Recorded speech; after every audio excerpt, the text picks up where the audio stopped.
Well, what if he wasn't the father? He's not giving you the money. So, Ms. Moore, someone needs to help to support me because I don't have the. I do have the. No. Yes, you do. I grabbed her phone and went through her phone. The text message is from someone saying that I'm outside. So when I go outside to get the water, I look across the street. It's the same dude I seen coming out the gate. So I'm like, whoa. Family members. That's what we Why don't you offer. step up and be a man? Because at the end of the day, he and you are going to be taking care of those kids, not your family, not nobody else. Can you handle this? Ms. Moore declares she's been on a lifelong quest to discover who her dad is, which sounds like a plot twist in a soap opera, but is actually her real life. She's full of hope today, desperate for some answers. Brace yourself, the plot thickens. Ms. Moore, you claim that you've lived your entire life asking the question, who is my dad? Yes, she is. You say that during your childhood, your mother, Ms. Nelson, told you she had no idea. After years of heartache, you've located one potential father whom you've asked to be tested by the court today. Cue the dramatic music. Ms. Nelson confesses they've hit the bottom of the barrel. This guy is literally their last shot at finding the paternal mystery man. The stakes? Sky high. Hang in there. What comes next is a real jaw-dropper. Now, according to your statement, those men proved not to be your daughter's father, and therefore, Mr. Wright, the man waiting outside the courtroom today, is your last hope. But that's not right because I have told her that was the last-ditch effort because I have told her that I had 3 tested and we had a swab test done. And Greg Wright last-ditch effort because I was saving her because I did not want her. So it's hope, but it is the last effort. That's the last one. That's the last one that I have. Things are heating up. Ms. Moore and Ms. Nelson dive into a fiery debate, flinging accusations and past conversations like a food fight. It's messy and charged with years of unsaid words. Grab some popcorn. Next scene is even more loaded. I gave you the name of 18, 19 years old. I gave. No, you did yes, not. I have. You only gave me Greg. No, that was the last one that I gave. No. Okay. Yeah, that's the. I just want to make sure we understand everyone's position. I will take testimony and try to understand both of your positions. Now, Mr. Williams, you're here for moral support for Ms. Nelson. Yes, ma'am. Grab your tissues. Ms. Moore spills the beans about her topsy-turvy childhood, bouncing from home to home, which honestly sounds like a terrible road trip. Her tale is a tough one, filled with longing for a dad who was just a question mark in her life. Up next, the emotional stakes get even higher. It was told to you by your mother that she just had no idea who your father was. Well, Your Honor, during my childhood growing up, it was rough. You know, we've never had a stable place. I had changed schools like 5 to 6 different times. I couldn't have friends because I would have to take my mom's responsibility, raise the kid. No, that's not right. Yes, that is right. No, who took him home? Who took him on walk? Who's the one that wanted to take him on? No, and I only asked you out of kindness. No. Seriously, get ready to feel. Ms. Moore talks about playing mom while still a kid herself, handling responsibilities that would make most adults whimper. It's a lot, and it made her childhood a marathon of maturity. What's coming up might just make you reach for more tissues. Without I a grew father. up not knowing I vaguely at 8 years old knew my mom, just vaguely. Yes, it was been hard. I learned to deal with it. So you're acknowledging that it was difficult for you not having your father, so you can understand how your daughter would feel. She came to me at 9 or 10. That she came to me, it was too young because I was. No, I wasn't too young because if I was too young, my dad was. You come to me to ask me that because. Check out the audience getting all teary-eyed and clapping like they're at a concert. They're totally on Team Moore as she lays out her heart-wrenching story to the court. But wait, there's more drama ahead that'll keep you glued to your seat. We're here in paternity court today because she wants to know. Oh, well, she doesn't need to tell me that. From her, if I knew from a shadow of a doubt that that's the father, I would have told him. I would. So why was you afraid that I was going to get hurt? Well, what if he wasn't the father? He's not giving you because he's not giving you the money. So, Ms. Moore, someone needs to help to support me because I don't have the. I do have the. No. Yes, you do. Here comes a pivotal scene. Ms. Moore and Mr. Wright have a face-to-face, might be your daughter, might not be your daughter showdown. It's tense and awkward, kind of like a first date but with DNA tests. What happens next is too good to miss. Thank you for joining us. You may be seated. We've been talking to Ms. Moore, who's your potential daughter. She told us about how she found you. Do you believe there's a good possibility that Ms. Moore could be your daughter? Yes, ma'am. All right, folks, this is the moment of truth. Drum roll, please. Well, no, let's not be cliche. Let's just say everyone's on the edge of their seats as the judge delivers the DNA verdict. In the case of Moore versus Nelson Wright, Ms. Moore, Mr. Wright is not your biological father. As the court settles, Miss Gibson steps up with a story that sounds straight out of a dramatic novel. Miss Gibson opens the case by revealing the tragic death of her brother and the uncertainty surrounding the paternity of 3 children from 3 different women. She explains the emotional turmoil and the need to uncover the truth about her brother's legacy, her voice filled with a mix of hope and sorrow. Her aunt, Miss Kurda, is right beside her, supporting and emphasizing the family's strong desire to embrace these children if they indeed share their blood. Just wait until you hear what the mothers have to say next. It's quite the roller coaster. You have petitioned the court for the results of paternity tests for 3 children. You say he was murdered and left behind many unanswered questions, including 3 women who all claim he fathered their children. Those women are here today waiting outside of the court. They say for the sake of their children, they need answers. Your aunt, Miss Kearse, is also here to honor your brother and support you discover the truth. Now, the plot thickens as 3 mothers step into the spotlight, each with a story that could rival daytime soap operas. The introduction of the 3 mothers, Patricia Robbs, Levon Webb, and Micheline Rose, each claiming that Miss Gibson's brother fathered their child. They share their individual stories with the court, detailing the complexities of their relationships and the wild circumstances under which each child was conceived. And just when you think you've got it figured out, the next twist in their tales ramps up the drama. Please state your name and tell the court why you're here. My name is Patricia Robbs. I'm here on behalf of my daughter, Brianna. I'm Levon Webb. I'm here on behalf of my daughter, Deasia Webb. My name is Micheline Rose, and I'm here on behalf of my daughter, Zalayla. Because you believe GQ was the father, I'd like to speak to you one at a time. I met GQ about 6 years ago on the train. It was good. We stayed in a rooming house together. Just when you think it can't get any more tangled, Miss Webb throws in a curveball. Miss Webb recounts her personal connection with the deceased, detailing their relationship and the entangled family dynamics involving other potential fathers, illustrating the tangled web of relationships and doubts surrounding the paternity of her child. Buckle up, because Miss Rose is about to add even more spice to this already sizzling story. Explain to the court the circumstances surrounding your child. When GQ passed away, I was his companion. We was together when he passed away. So you were dating him when he passed away? Yes, me and GQ met. We was neighbors when we met. He'd come over my house, he'll spend the night, play with my kid. One day, my ex came over. That was my child's father. Hold on to your seats, folks, because Miss Rose's testimony is nothing short of a daytime Emmy performance. Miss Rose discusses the recent discovery of her daughter and the complicated circumstances of her conception, involving multiple potential fathers and unclear affiliations, adding layers of doubt and the need for clarity through DNA testing. As the anticipation builds, the moment of truth with the DNA results is just around the corner, and it promises to be a game changer. I just found out about her. But he's been dead for what happened, not 1, Ms. but Gibson? 2 or 3 years. GQ never told us anything about her. Nothing. Nothing. Ms. Gibson, explain to me. What's the story? Well, so you get a... She contacted my cousin on Facebook and wanted to reach out. I was done. I already feel like that my life is a circus. I'm done. I don't want to meet any more alleged children. I don't want to meet any more alleged baby mamas. Show me proof. And then we can go from there.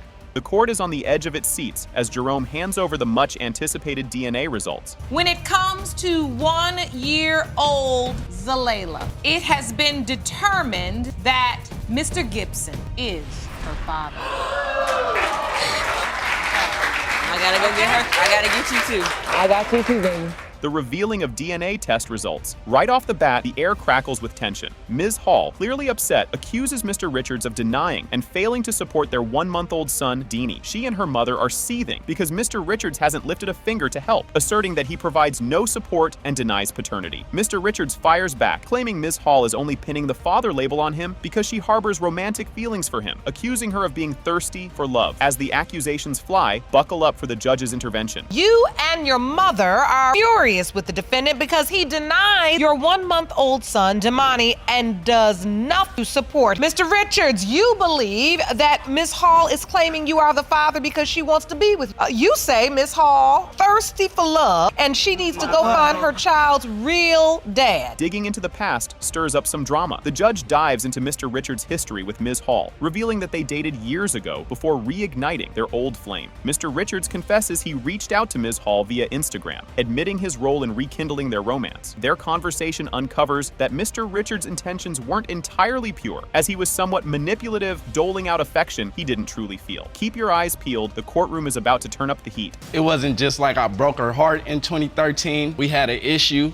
It broke both of our hearts, I guess you could say that. This time, felt like maybe I was wrong for the way I ended, so I gave her another chance. So how did you reach out to her? Instagram, DM, told her hey, and it went from there. So how is she thirsty if he hit her up? The thirst is going both ways, ma'am. But he called her thirsty, though. I would admit I was being thirsty also. Things get even spicier as secrets start to spill. Ms. Hall talks about their brief romantic reprise, which lasted only a week, during which they had unprotected sex. After they split, Mr. Richards became suspicious when he discovered another man texting Ms. Hall. This led him to abruptly end their relationship upon finding texts from another man on Ms. Hall's phone, casting doubt on the paternity of the child. Hang tight, because the judge is about to dig even deeper. So you all start obviously having sex again. Yeah. Using protection all the time or not? No, not at all. How long did this relationship go on? Basically a week. A week? It was like a fling. They stopped talking and then he came to spend time with her for her birthday and stayed a week. So you went to stay with her for a week, Mr. Richards, and then after that you basically broke up with her again? No, Your Honor, I think I was there for no longer than 4 days. Here's where the plot thickens. Confusion swirls around the identity of the man Ms. Hall was texting. The judge delves into the details, revealing that Mr. Richards saw texts from another man on Ms. Hall's phone, which made him think she might be seeing someone else. Ms. Hall sets the record straight,